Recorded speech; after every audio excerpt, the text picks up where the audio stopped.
नमस्कार श्रोता बंधु मु क्षीरोद कुमार सेठी आसतु आज शुणा कॉलेज समय अतीतर अभूला स्मृति को नहीं हजिबा आ हजेबार विरह वेदना उपर आधारित मोर ही सुंदर सुरचित कविता मार्शाघाई प्रेमिका। केमिति कहबी मो जीवन नईर तमे पूर्णिमा जुआर अविरत उछुलुछ हृदय मोर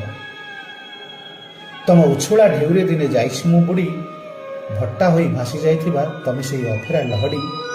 जहाकु केउ एक निर्दय सागर धरिछि जाबुड़ी जाने नहीं ये अभिशप्त नयकु केबे आउ आसीबो बाहुड़ी मु जाने तम हाथ पापुली रे टाणी देइथिलो एमिति एक अलिभागार तम हाथ पापुली रे टाणी देइथिलो एमिति एक अलिभागार जहाकु लिभाइबाकु तम हाथ थरिथिला बारंबार केही मुहूर्तर से विव्रत संकेत तमको पाइबा पूर्व फिटाई देइथिला हराइबार समस्त द्वार थमे सिना कलुषित प्रथार होइला शिकार किंतु नीति पिउछि मु नीरवतार निराशा जहर होइपारे तम पाई मु अलड़ा मलाट जाने नहीं ये जन्मय होब कि ना भेट किंतु एबे भी मो जीवन पुस्तकर तमे सर्वश्रेष्ठ पृष्ठा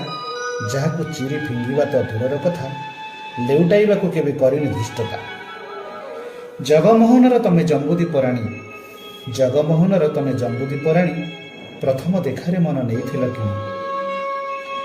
प्रति सकाळर थिल प्रतीक्षित रश्मि राजरास्तरु छात्रावास जाए सूर्यमुखी फूल परि चाहुथिली बसी रुह पछे सबुदिन बणमल्ली होई तम अपूर्व बासनारे थरे हजिजिबा पई तम प्रिय ऋतु को आउ पारुनी बुझाई संभावनार समस्त सोपान सारी मु देइछि तम प्रतीक्षा जोईरे पाउंस हेबाकु पराण भी राण खाइछि।